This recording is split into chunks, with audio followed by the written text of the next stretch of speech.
En primer lugar, quiero saludar a todos los hermanos. Hermano Juan Carlos, estuve escuchando atentamente también al hermano Sergio delante. Muy bonito escuchar su experiencia de vida y la confianza plena que tiene en el Santo Bendito. Es muy bonito eso, muy bonito. Bueno, esta semana,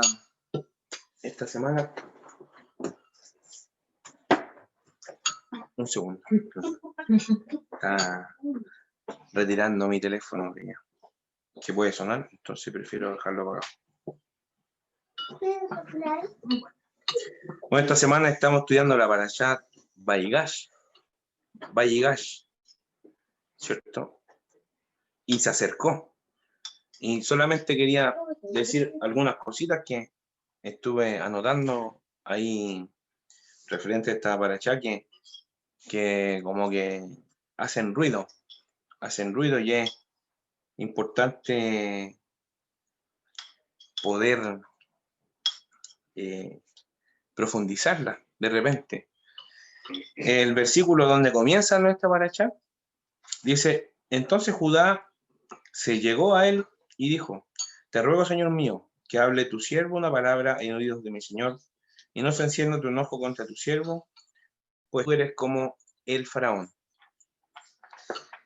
Yo creo que todos nosotros hemos leído esta porción esta semana, la hemos estudiado, no me cabe ninguna duda. Y esta palabra, Vaigash, y se acercó, es una de las palabras que comienza nuestra porción de esta semana, y se acercó. Podemos mirar varias formas, varias perspectivas de poder ver esta expresión. Podemos verla desde varios apuntes, desde varias direcciones, y desde todas las direcciones esta palabra tiene un gran significado. Y se acercó. Aquí está hablando, refiriéndose al acercamiento que tiene Judá en el momento que se aproxima a Joseph para tratar de resolver el asunto en el que Benjamín iba a quedar ahí cautivo porque habían cometido un gran error. Se llevaban la copa con la que José usaba para interpretar.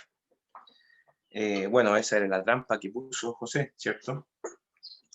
Bueno, la razón por José envió a sus hermanos por su hermano menor es que el momento en el que él conversara con sus hermanos debían estar todos los hermanos reunidos.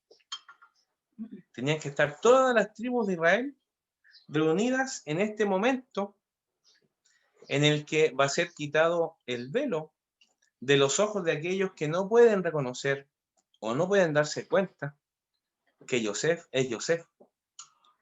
Porque ellos en esta parte, en esta porción, en esta parashá, ellos ven a un egipcio vestido con egipcio, con nombre de egipcio, que es prácticamente el faraón, lo que pudimos leer recién. Tú eres como el faraón. Ellos veían prácticamente al rey de Egipto.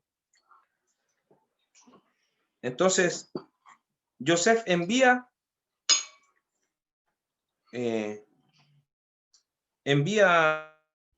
hermanos, les dice que la próxima vez que ellos quieran comprar comida, la única forma que ellos puedan ver su rostro es que vengan con su hermano menor. Habían intenciones de trasfondo frente a esta situación. Cuando vemos toda esta trama, toda esta situación en la que esconden la copa en el saco en el equipaje de Benjamín, y vemos que Benjamín se ve expuesto a una situación compleja. Estaba la duda de sus hermanos si robó o no robó. ¿Qué pasó en el momento, en el lugar, el favorito, el regalón del papá? Está pasando una situación compleja, su vida se ve complicada, está siendo acusado de robo en un país tan importante como Egipto, tan poderoso y tan grande. Y aquí vemos el comienzo de nuestra parashá. Vemos que Judá se acerca a Yosef y le quiere decir algo al oído. Dice, por favor, déjeme hablar a su oído. Y le cuenta la historia. ¿Cuál historia?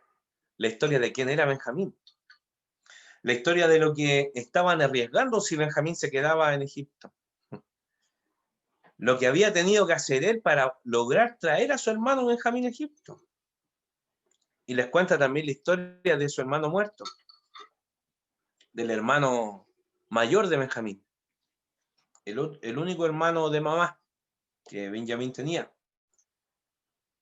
Entonces, en el momento en el que Judá entrega lo más valioso que Judá poseía a cambio de la liberación o de la vida de Benjamín, Yosef ve el arrepentimiento y ve la forma correcta del comportamiento que debía tener Judá, un hermano mayor, con un hermano más pequeño. Es en este preciso momento en el que José se compungió a tal nivel que pidió que todos los que no eran sus hermanos salieran del lugar. Ya no quería que hubiera nadie frente a ellos. Había llegado el momento que Yosef no podía seguir aguantando el sentimiento que tenía en su corazón. Estaba de vuelta con su familia. Su familia estaba con él. Y en una posición muy diferente a la posición que ellos pudieron tener antes de que Yosef fuera virrey. Es este el momento en el que Yosef ve cumplido el sueño que le contó a sus hermanos por el que se había ganado el desprecio tan grande.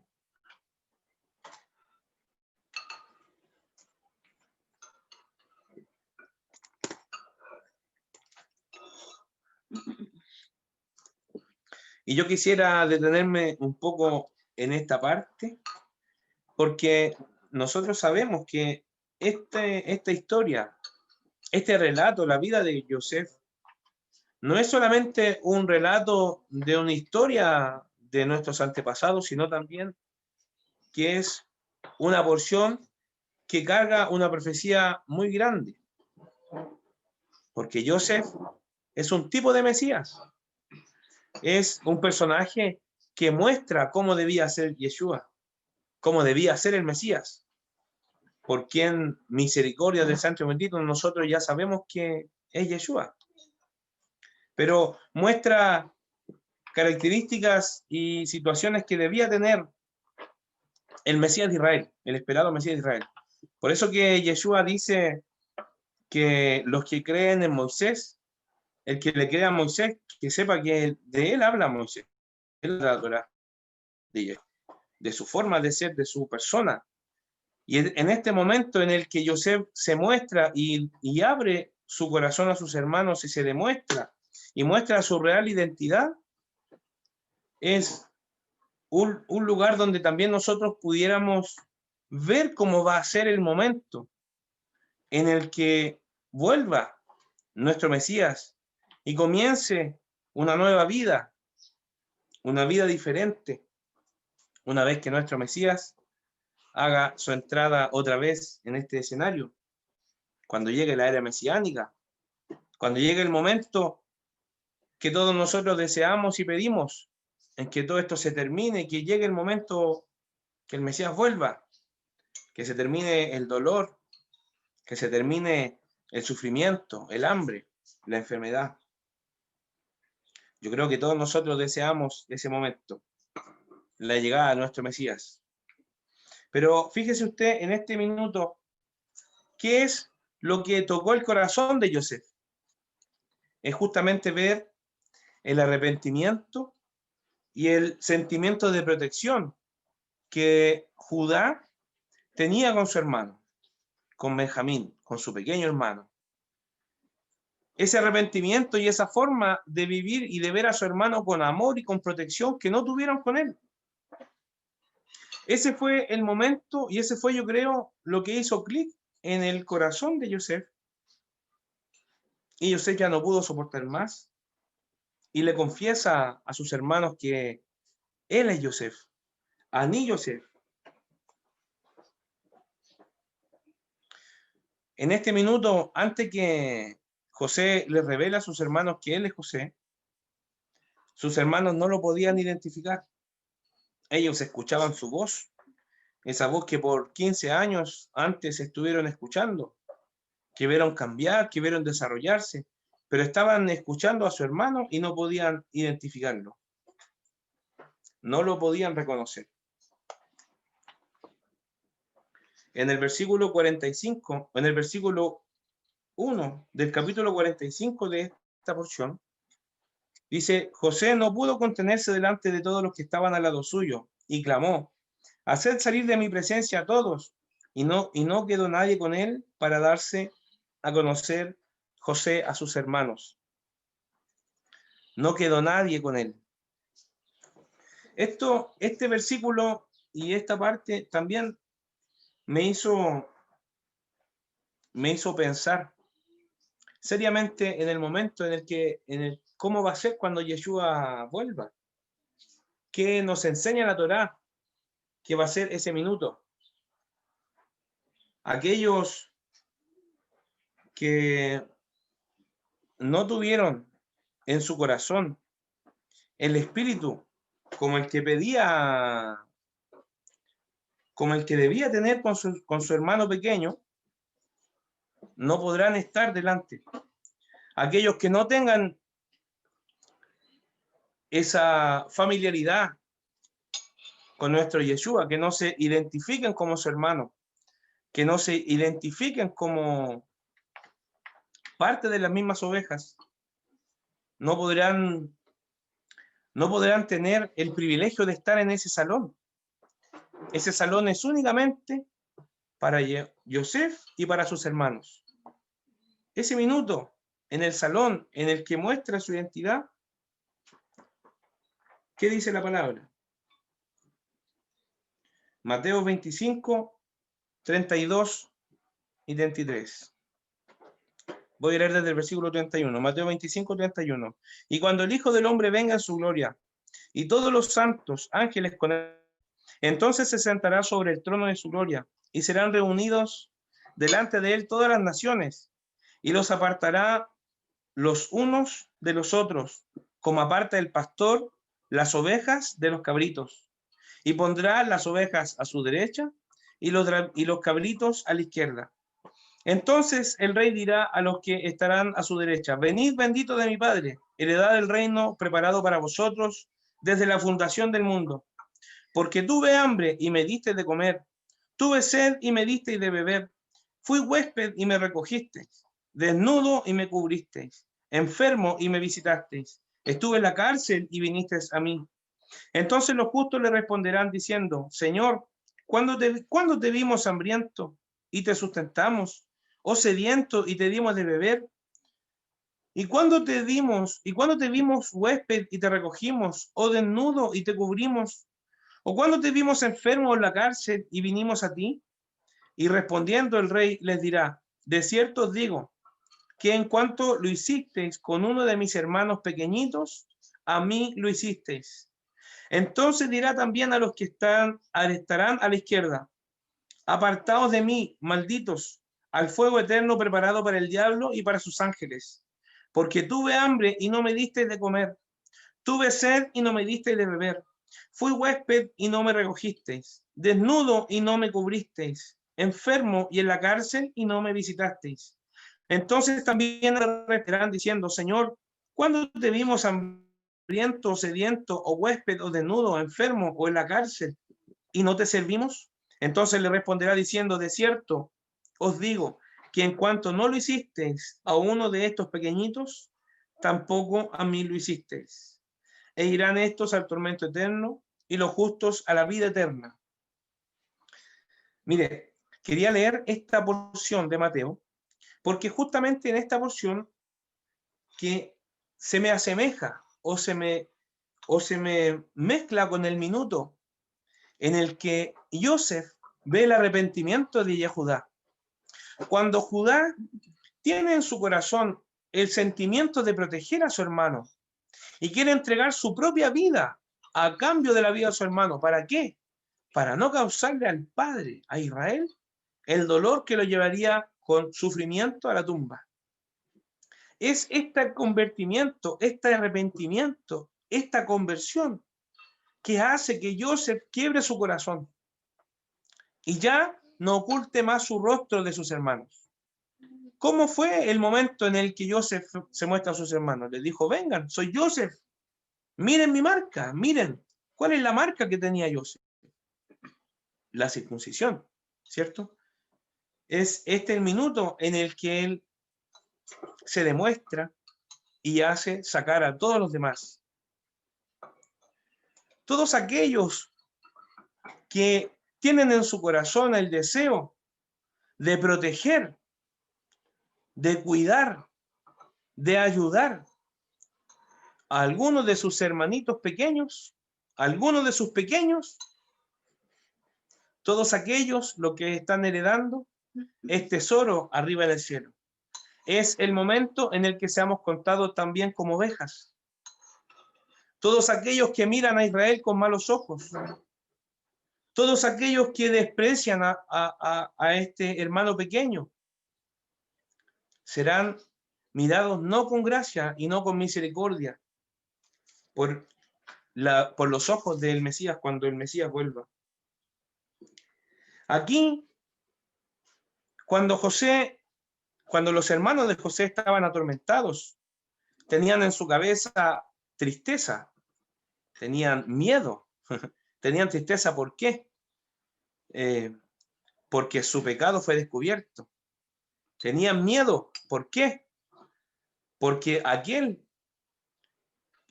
habían cometido uno de los peores pecados o las peores transgresiones de la Torá es el que tenía en este minuto el sartén por el mango. Pero también tenían alegría. ¿Por qué? Porque su hermano estaba vivo y es el que tenía todo el poder y tenía toda la autoridad. Aquí nosotros vemos a Joseph y algunos ojos temerosos por el pasado podrían pensar que iba a ser el juez de sus hermanos.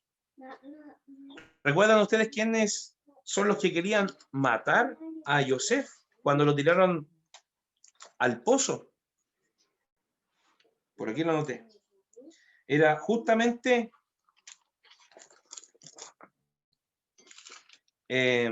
Simeón y Leví. Es curioso que sea justamente los Coanim los que tenían en su corazón el deseo de matar a Yeshua. En un afán por salvarle la vida, Rubén fue a buscar un cabo, una cuerda, para sacar a José del pozo y llevarlo con su padre.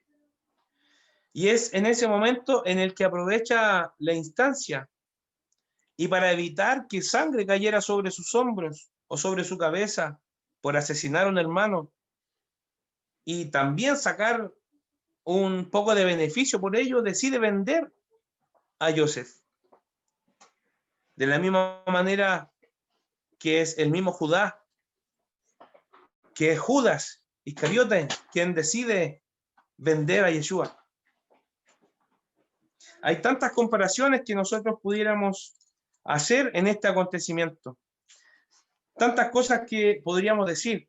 Yo la verdad anoté muchos apuntes, anoté muchas cosas que en su momento toman orden y en su momento se desordenan. Pero es justamente este sentimiento que José ve en el corazón de sus hermanos de proteger a su hermanito, el que despierte en él la misericordia, como ya decía. ¿Nosotros qué debemos tener en nuestro corazón? Debemos tener varias certezas. La certeza número 1 es que Yeshua viene, que el Mesías va a venir. Y en el momento que venga, va a ver el pecado que sus hermanos hicieron con él y lo va a perdonar. Y se va a reconciliar. Y sus hermanos lo van a ver, y lo van a reconocer. Hay un versículo que quería leer, que lo anoté por aquí.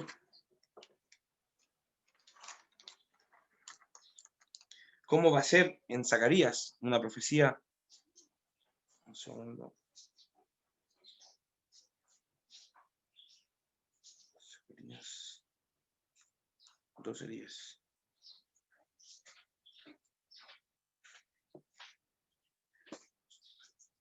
Hay una profecía que está en el libro de Zacarías, capítulo 12, verso 10, que dice: y derramaré sobre la casa de David y sobre los moradores de Jerusalén espíritu de gracia y de oración.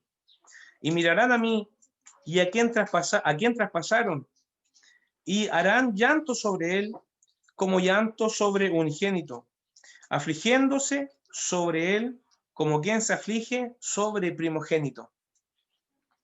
Vemos este acontecimiento en el que los hermanos de José se dan cuenta que es José, él se muestra que él es Joseph, se les cae el rostro, se afligen.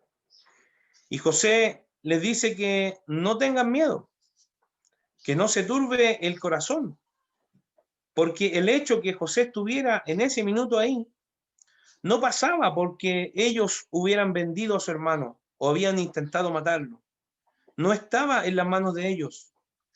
Más había sido Hashem quien lo llevó a la tierra de Egipto y lo hizo pasar por lo que lo hizo pasar con el fin de salvar la vida, con el fin de preservar la vida.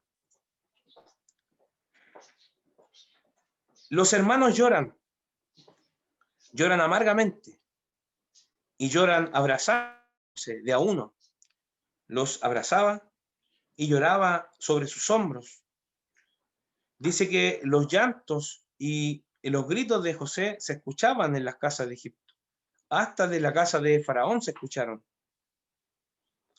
Aquí muestra la Biblia en el libro de Zacarías una profecía cómo va a ser el minuto en el que vuelva nuestro Adón. ¿Cómo va a ser el llanto de aquellos que no creían en él también, que no podían reconocerlo? Van a llorar por tristeza, porque pasaron tantos años y no abrieron sus ojos. Pero también van a llorar de alegría, porque llegó el minuto esperado. El Mesías llegó y es hermano. ¿Qué mejor? Lo van a llorar como quien se aflige sobre primogénito. Lo dice una profecía del Mesías. En ese minuto va a haber llanto, va a haber arrepentimiento, va a haber teshuvá. Y van a estar en el salón los hermanos con Yosef. Ahora, nosotros vemos varios acontecimientos desde este hecho, desde el hecho en el que Yosef se muestra a sus hermanos, manda a buscar a su padre, les da lo mejor de la tierra, les da la tierra de Gosén. José no solamente para Faraón compró vida para el pueblo de Egipto, sino también para toda la tierra.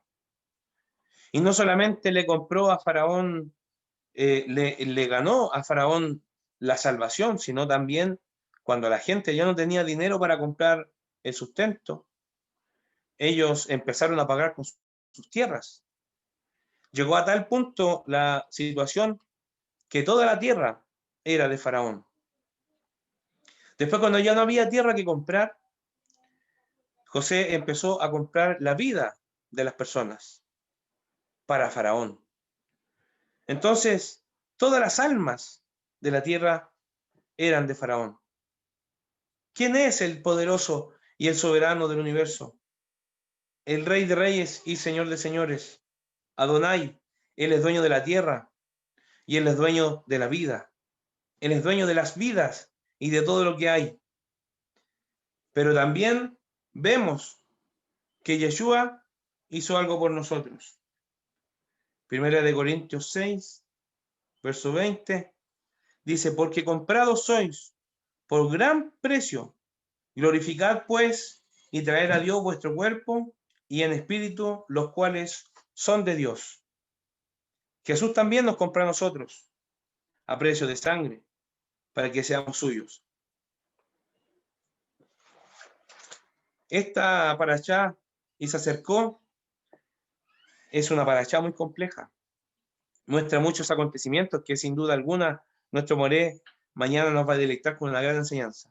Yo solamente quería mencionar algunos apuntes que en un momento se me desordenaron mucho, y eso nomás, pues. Quería decir, quiero dar la oportunidad a que los hermanos puedan abrir su micrófono y hablar también.